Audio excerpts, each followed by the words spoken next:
Este programa está presente, dedicado entonces a Carlos Fonseca Amador, interpretado por Luis Enrique Mejía Godoy, el tema a Carlos Fonseca.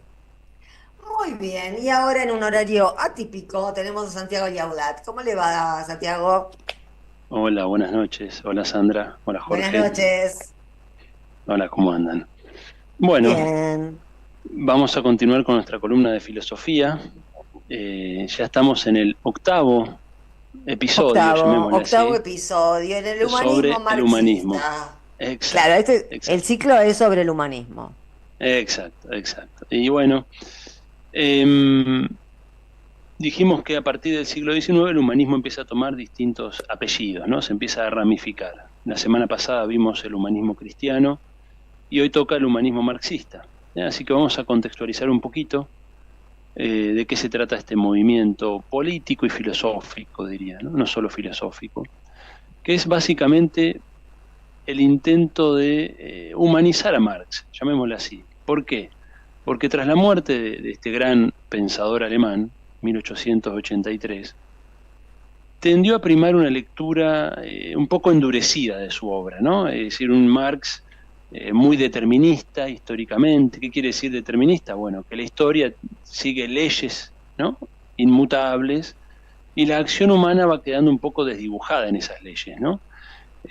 Como si hubiera fases que los países, que las sociedades deben atravesar para alcanzar, diríamos, sin mayor esfuerzo, porque en definitiva hay leyes históricas que se van a cumplir, bueno, para alcanzar el socialismo y luego el comunismo, ¿no? Es decir, esta es una mirada muy determinista, sobre todo un determinismo muy económico, donde básicamente debían seguirse fases económicas, ¿no? Por lo tanto, bajo esa mirada determinista, mecanicista del marxismo, Ujú. se condujo, digamos, en distintos momentos, ¿no? De la historia de esta mirada dogmática, condujo a que hubiera que apoyar por ejemplo, a las burguesías, ¿no? O que hubiera que apoyar a procesos de colonización en determinados países porque eso era favorable al desarrollo del capitalismo, ¿no? Es decir, termina siendo una especie de inversión de roles donde partidos socialistas o comunistas terminaban apoyando el desarrollo del capitalismo, ¿no? Esto es producto de una lectura muy dogmática que se produce sobre todo tras la muerte de Marx en el periodo dominado por lo que se conoce como la Segunda Internacional, ¿no? Donde pesa mucho el último Engels, el Engels viejo, aquel que era compañero de lucha y de escritos de Marx, y otros autores como Kautsky y otros, ¿no? Y frente a este marxismo, determinista, mecanicista, etapista, dogmático, se van a levantar rápidamente algunas plumas que empiezan a cuestionar esta mirada, ¿no? Ya en Ujú. los años 20 tenemos a un Georgi Lukács que va a intentar recuperar la dimensión más filosófica de Marx, su relación con Hegel. Tenemos a sus trabajos de estética, donde empezamos a ver un marxismo que empieza a preocuparse de otras cosas, no solo de esta mirada tan endurecida, ¿no?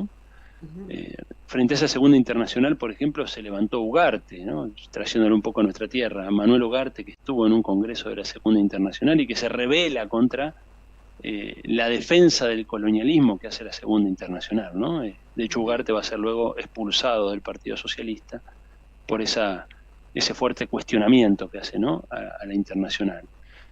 Luego tenemos en los 30 a un autor como Gramsci, ¿no? Que desde la cárcel va a revisar muchos de los supuestos del marxismo y va a plantear el papel, por ejemplo, de los intelectuales, de la batalla cultural, de las ideas, de la cultura, en definitiva, en una sociedad que no todo es economía. Va a recuperar los aportes de filósofos idealistas que estaban, usando un término actual, cancelados, ¿no? Por este marxismo tan dogmático, porque eran idealistas. Bueno, él los va a recuperar y los va a utilizar para entender cómo se conforma una sociedad, cómo se desenvuelve, etcétera, cómo actualizar el marxismo para Ujú. un país como era la Italia de su época o para el occidente, ¿no?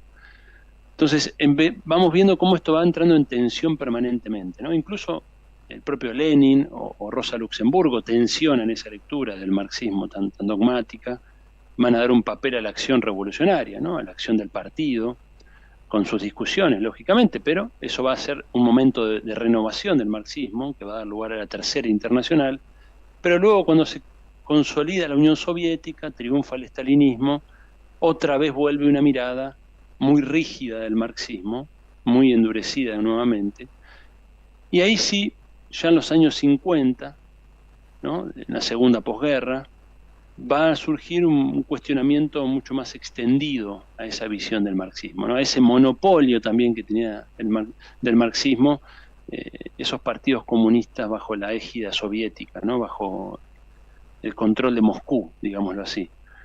Y es en los años 50 donde además empiezan a circular escritos de Marx que estaban inéditos o que no habían circulado demasiado, ¿no? En particular, escritos de juventud, como los manuscritos económicos filosóficos, que él los escribe con 20 y pico de años, y los conocidos Grundrisse, ¿no?, las notas que él toma mientras escribe El Capital, ¿no?, que todavía se siguen publicando porque todavía una parte no se conoce. Y esa publicación de ese otro Marx, de ese Marx en cierto modo desconocido, hasta el momento de la obra prácticamente única de Marx que se estudiaba era El Capital, y a partir de ese momento, bueno, empieza a haber un Marx mucho más rico en matices, ¿no? Y empieza a enfatizarse, por ejemplo, con los manuscritos, el análisis que él hace de la alienación capitalista, ya no solo de la explotación económica, que por supuesto es fundamental, sino que se incorpora el análisis de la alienación. ¿Qué significa la alienación? Bueno, es un concepto que él toma de Hegel, lo aplica al proceso económico, a las sociedades capitalistas, pero para explicar cómo cuando uno trabaja bajo un régimen capitalista que no controla el proceso productivo, que no controla el producto de su trabajo, uno en definitiva se va deshumanizando, ¿no? Va perdiendo su humanidad. Y esta es la alienación, uno está fuera de sí, ¿no? No controla las variables de su vida ni de su humanidad en definitiva, ¿no? Y esa teoría de la alienación, para esos teóricos de los años 50 y 60 de la segunda posguerra, les va a resultar muy útil. ¿Por qué? Porque el capitalismo en esos años empieza a reformularse. Ya no es el capitalismo del siglo XIX, un capitalismo muy duro, de una explotación dura y pura, ¿no?, ese capitalismo de la primera industrialización, sino que ahora es el capitalismo más parecido al nuestro, del consumo de masas, de la propaganda, en el que te hace parte, ¿no? Es un capitalismo, en cierto modo, que te incluye en cuanto a que te deja participar como partido dentro de su juego democrático liberal. Sí, que usa la alienación también. Utiliza la alienación como herramienta de colonización. Exacto. Entonces estos teóricos empiezan a plantear, bueno, ojo, que ya, sobre todo en esa época del estado de bienestar, ¿no?, ya no estamos tan explotados. El problema candente ahora es la alienación, ¿no? Es decir, que nos están haciendo desear el capitalismo, ¿no?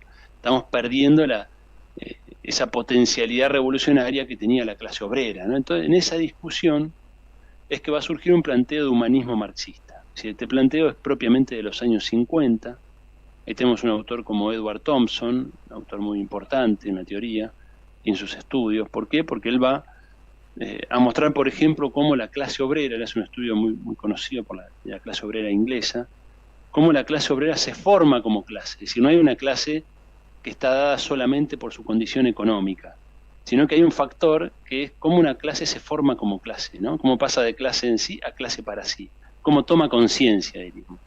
Que es lo mismo que uno aplica cuando pensamos en otro contexto, y así lo pensó la teoría de los años 60 y 70, la filosofía de la liberación, la teología del pueblo. ¿Cómo se conforma un pueblo? Un pueblo es un pueblo porque está dado en un determinado territorio, porque comparte una lengua, o es un pueblo en la medida que forma parte de un proceso de lucha, de organización, de conciencia, de memoria histórica, es decir, el pueblo como construcción, ¿no? Fíjate que es bien distinto a una mirada que parta únicamente de lo económico o de la delimitación, ¿no?, diríamos en el caso del pueblo, de una jurisdicción para definir lo que es un pueblo, ¿no? Claro. Diríamos, un pueblo no se nace, se hace. Y bueno, una clase lo mismo, ¿no? Una clase social no se nace, no está dada en sí, sino que requiere de un proceso de formación. De la conciencia. Exacto, y de la organización, y de la lucha, y de la memoria, entonces de la identidad. Entonces empiezan a aparecer todos estos elementos que no estaban en ese marxismo muy dogmático que había dominado durante varias décadas la discusión, ¿no? Entonces, este humanismo que va a emerger en esos años y que va a abrir muchísimo la discusión dentro del marxismo, creo yo, enriqueciéndola y dando lugar a teóricos muy, muy valiosos, muy interesantes.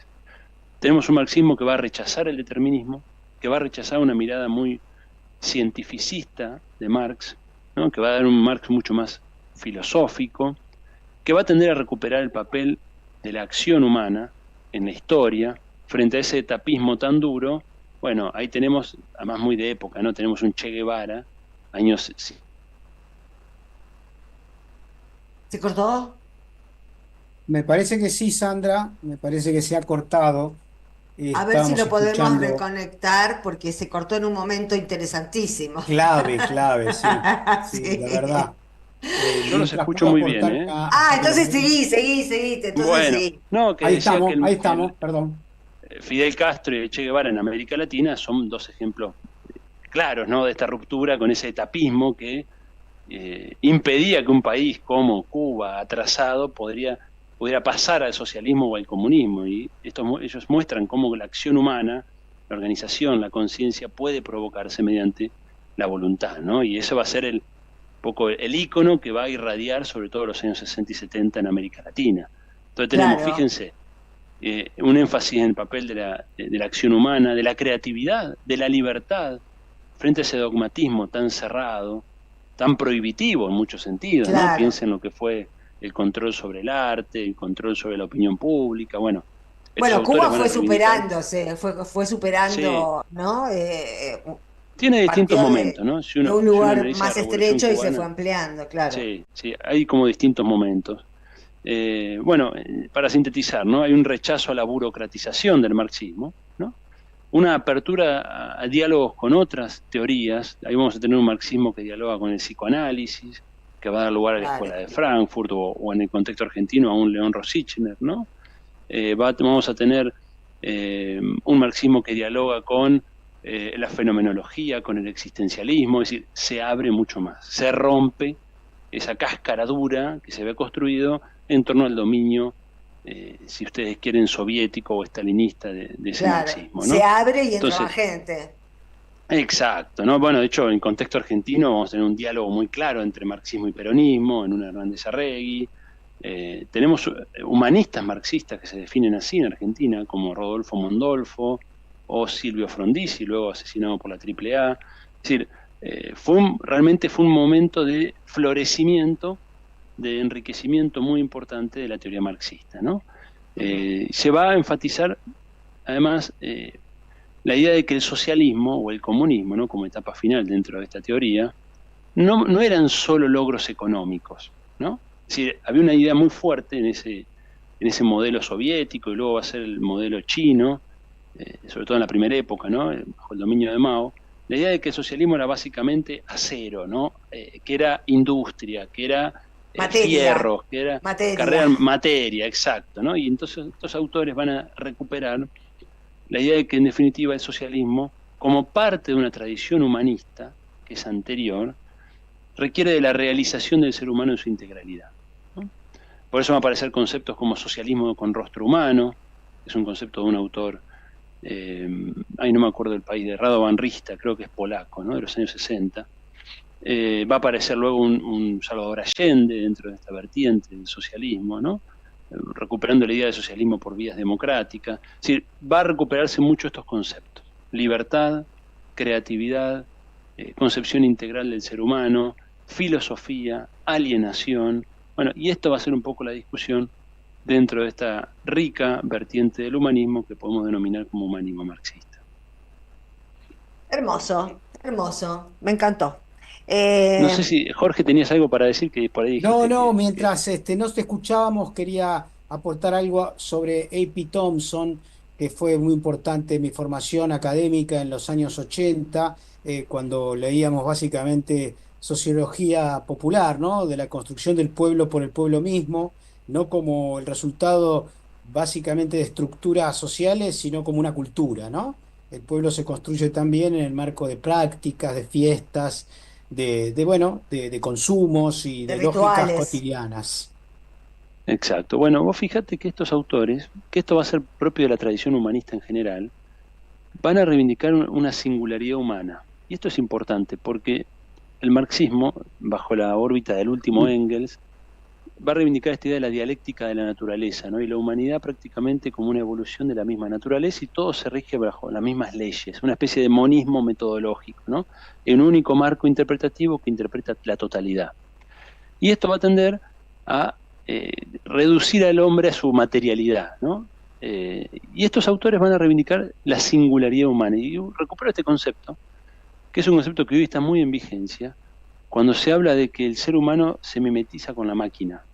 Y aquellos que resisten esa mímesis con la máquina o con la tecnología o con lo digital, van a volver a hablar de la singularidad humana. Es decir, que hay algo ahí en ese concepto que es muy importante. Acá lo hablamos, de hecho, cuando hablamos de Miguel Benazayac y su distinción entre funcionar y existir, ¿no? Estos autores lo que hacen es reivindicar la singularidad humana, la idea de que hay algo en lo humano que no es reductible a lo natural, a lo animal, que no es reductible a la máquina y que sobre esa singularidad humana es necesario montar un proyecto, ¿no? Que el proyecto de liberación necesariamente implica desplegar las potencialidades, la realización de esa, ¿no? de esa singularidad, ¿no? Entonces hay algo ahí que creo que es interesante también traer al presente, aunque hoy la discusión esté tan lejos de nuestro país de todo esto, no deja de tener Bueno, valor, pero ¿no es cierto? podemos ir preparándonos. Sí, claro, Mientras claro, tanto. porque además nuestro déficit es también un déficit de proyecto, lo hemos charlado Sí, muchas veces. absolutamente, claro, Yo pensaba, por absolutamente. ejemplo, ¿cuál es la actualidad del humanismo marxista hoy? Y pensaba en Chávez, ¿no? Cuando Chávez recupera la discusión del socialismo, cuando parecía muerta esa discusión, ¿no? Recuerden, fines de los 90, pensamiento único, consenso de Washington, estábamos mucho más aplacada la discusión El todavía fin de que la hoy. Y aparece historia. Chávez, claro, y aparece Chávez diciendo, ojo que la historia no terminó, y no solo eso, sino que vamos a refundar un socialismo de nuevo tipo para el siglo XXI que corrija los errores del socialismo del siglo XX. Y justamente esos errores son los mismos que la tradición del humanismo marxista venía señalando, ¿no? Es decir, que ese humanismo tan endurecido, que ese marxismo tan endurecido estaba condenando a las sociedades a la infelicidad en definitiva, ¿no? A sociedades muy grises, muy apagadas, a pesar de que muchas veces en lo material no estaban tan mal, esto hay que decirlo porque el nivel de vida en la Unión Soviética muchas veces no era malo, es decir, no era malo, pero evidentemente faltaba algo del orden de la realización, de la libertad, y bueno, en esa síntesis creo que hay que trabajar, ¿no? ¿Cómo logramos que estos energúmenos que hoy nos gobiernan no sean ellos quienes levanten el discurso de la libertad, que ha sido un discurso siempre tan propio de los luchadores, ¿no? De quienes Ujú. creemos en un modelo de sociedad más justo, en una vida mejor para todos? Entonces, que hay algo ahí que ellos se han apropiado, ¿no? Es decir, la idea de la Seguro. realización, que la realización está de su lado, que la libertad está de su lado, que la creatividad está de su lado, ¿no? Estos yuppies de las tecnológicas se han apropiado de todos estos conceptos, cuando creo que tendrían que estar de este lado, ¿no? Bueno, estamos viendo cómo podemos recuperar algunas palabras que son nuestras, pero no las palabras, los conceptos, las realidades que se esconden detrás de las palabras, ¿no? Los Santiago, sueños. claro, y los sueños. Gracias, Santiago, Hasta como la semana que siempre. viene. Un Hasta la fuerte semana Chau, abrazo. que chau. viene. Ahora vamos a una tanda y una... Ah, no, no, no, vamos a una tanda sola. En AM530 pasan muchas cosas. Y todo lo que pasa está en la red.